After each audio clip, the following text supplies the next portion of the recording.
let me show you how to create space to bring your leg forwards into a low lunge from downward facing dog.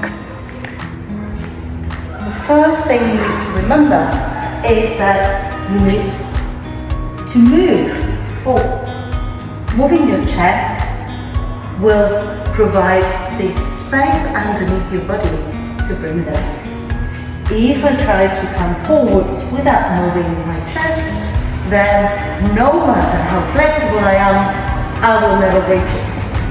If instead I come onto the tip of my toes and come forward, then I have a lot more space to bring the foot all the way forward for my low lunge. If it still doesn't reach, then you can use your hand to bring it forward.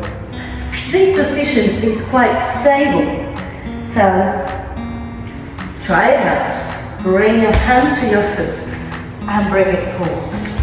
Why we do this? So that the leg is strong and we can stand with ease. Namaste. Try it and let me know how it goes.